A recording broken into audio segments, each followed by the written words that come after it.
Cette vidéo vous montre comment les motifs géométriques, superposés, créent notre réalité physique. Cette réalité est formée de fréquences, de vibrations et d'énergie. Chaque vibration possède son propre motif géométrique. Il y a à peine 500 ans, nous comprenions parfaitement ce principe, comme en témoigne notre architecture. Vous vous demandez peut-être où je veux en venir? Considérez l'effet de certaines fréquences lorsqu'elles sont diffusées dans l'eau. Je suis ici pour vous rappeler que chaque pensée que vous avez, chaque mot que vous prononcez et chaque émotion que vous ressentez est porteuse d'une fréquence vibratoire. Étant donné que vous êtes composé à 80% d'eau, vos pensées, vos émotions et vos mots influencent les structures géométriques des molécules d'eau de votre corps, façonnant ainsi la réalité qui vous entoure. Votre esprit est un puissant outil de manifestation. Il vous suffit d'aligner votre esprit sur la fréquence de vos désirs pour que cela devienne votre réalité. C'est pourquoi on parle d'état d'esprit. La réalité telle que nous la percevons n'est pas un simple assortiment aléatoire de matières et d'événements. Plongez un peu plus profondément et vous découvrirez des schémas qui régissent notre univers depuis sa création. Les formes géométriques comptent parmi les plus fondamentales de ces modèles. Elles sont présentes partout, de la micro-échelle à la macro-échelle, depuis les structures complexes des atomes jusqu'aux vastes bras en spirale des galaxies. La géométrie est au cœur de l'existence. Cependant, la géométrie n'explique pas à elle seule la nature dynamique de notre univers. Pour le comprendre, nous devons nous pencher sur les principes fondamentaux que sont la fréquence, la vibration et l'énergie. Ce sont les véritables architectes de notre réalité. Voyons cela de plus près. La fréquence désigne le rythme auquel une vibration se produit. C'est une mesure qui indique la fréquence à laquelle un cycle de vibration s'achève dans un laps de temps donné. Tout dans notre univers, de la plus petite particule à la plus immense galaxie, vibre à une certaine fréquence. Même la lumière que nos yeux interprètent comme une couleur se distingue par sa fréquence unique. La vibration, quant à elle, est le mouvement résultant de ces fréquences. C'est l'oscillation, le va-et-vient. Chaque atome de votre corps, chaque ondulation d'un étang, vibre. Ce mouvement peut être invisible à l'œil humain, mais ses effets imprègnent toutes les couches de l'existence. Ensuite, il y a l'énergie. Un terme que beaucoup d'entre nous connaissent mais que peu comprennent vraiment. L'énergie est la capacité d'effectuer un travail, de provoquer un changement.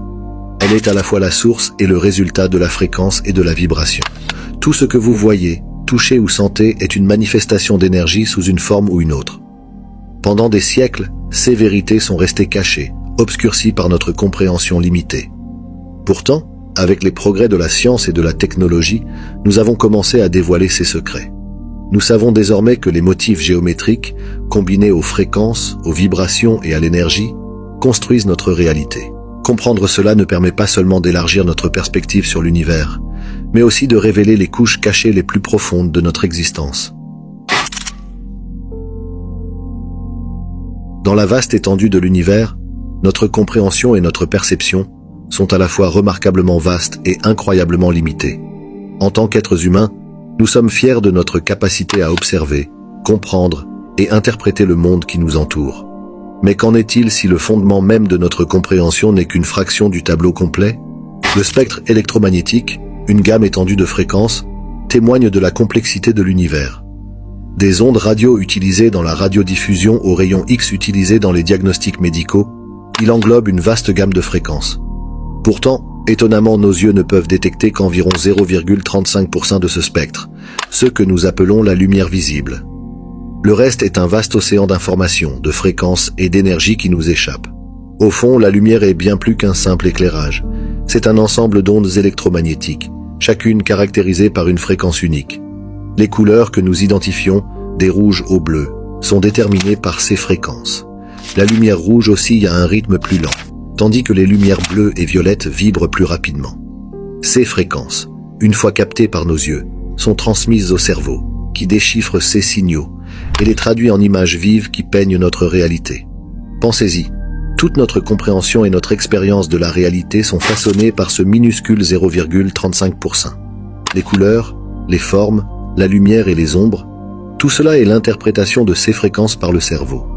La question se pose donc, qu'y a-t-il dans les 99,65% restants? Quelles merveilles, couleurs ou formes y existent que nous n'avons jamais perçues ou même imaginées? De plus, si notre réalité, nos arbres, nos océans, nos villes et nos cieux, est construite uniquement à partir de l'interprétation des fréquences par notre cerveau, alors n'est-il pas indéniable que notre existence est tissée à partir du tissu des vibrations et des fréquences? Chaque interaction, chaque vue, chaque toucher est, par essence, une rencontre avec ces vibrations. Cette prise de conscience est à la fois une source d'inspiration et d'humilité. Elle souligne notre perception limitée tout en mettant en évidence le vaste potentiel et les mystères de l'univers. La réalité que nous percevons, aussi complexe et vaste qu'elle puisse paraître, n'est que la partie émergée de l'iceberg. À mesure que la technologie progresse et que nous développons des outils permettant d'exploiter les parties invisibles du spectre électromagnétique, on ne peut s'empêcher de se poser des questions. Quels sont les autres secrets de l'univers qui n'attendent que d'être découverts?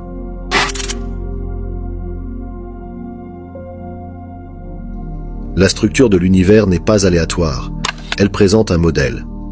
L'un des modèles les plus profonds et les plus cohérents, que l'on retrouve dans toutes les cultures, dans l'histoire et même dans la nature, est celui de la géométrie sacrée.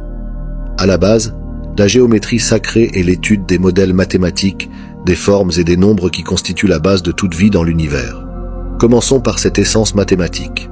Les principes de la géométrie sacrée sont profondément enracinés dans des rapports et des modèles géométriques spécifiques tels que le nombre d'or, ou phi, d'environ 1,618.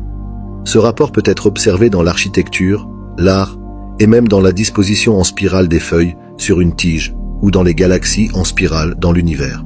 Historiquement, les cultures anciennes étaient conscientes de ces modèles bien avant de disposer des outils scientifiques nécessaires pour les comprendre. En Égypte, par exemple, la précision des angles et des alignements des pyramides témoigne d'une profonde compréhension des principes géométriques sacrés.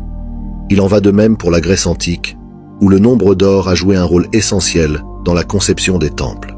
Cependant, la portée de la géométrie sacrée s'étend bien au-delà des grandes structures. Si vous zoomez sur les sites religieux et sacrés du monde entier, vous verrez des représentations symboliques de ces motifs. L'un de ces symboles omniprésents est la fleur de vie, composée de multiples cercles régulièrement espacés et se chevauchant. Ce motif, qui ressemble à une fleur, a été retrouvé gravé sur d'anciennes structures dans le monde entier, de l'Égypte à la Chine. Les églises et les temples sont également truffés de symboles géométriques sacrés. La Vesica Piscis, par exemple, un symbole dérivé de deux cercles superposés, est fréquemment observé dans l'art et l'architecture chrétien. Quant à la graine de vie, un motif à 7 cercles, elle fait partie de divers symboles religieux à travers les cultures. En fait, la géométrie sacrée n'est pas une révélation récente.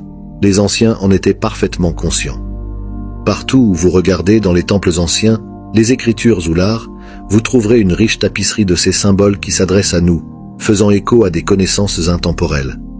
C'est comme s'ils essayaient de transmettre un message, quelque chose de profond et de fondamental sur l'univers qu'ils connaissaient. Pourtant, au fil du temps, au lieu d'embrasser cette sagesse, la société moderne s'en moque souvent. Nous avons tendance à nous moquer ou à ridiculiser ceux qui tentent d'aborder ces sujets dans le discours dominant. Peut-être que dans leur langage géométrique silencieux, les anciens ont laissé des clés pour comprendre les vérités les plus profondes de l'univers, en espérant qu'un jour nous les écouterions à nouveau.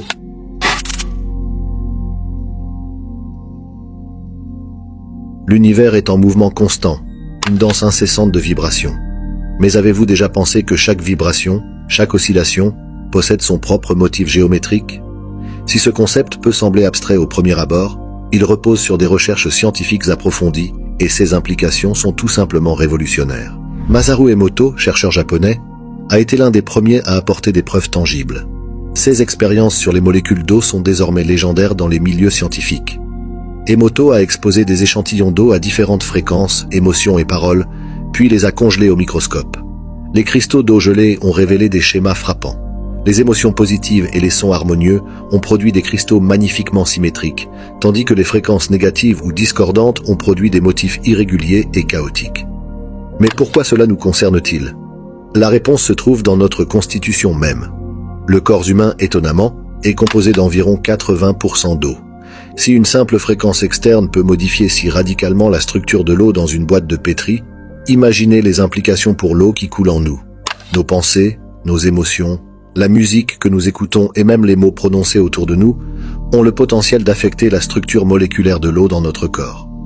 Cette révélation a des ramifications plus larges. Si l'eau qui est en nous réagit continuellement aux fréquences externes, notre corps et notre bien-être émotionnel.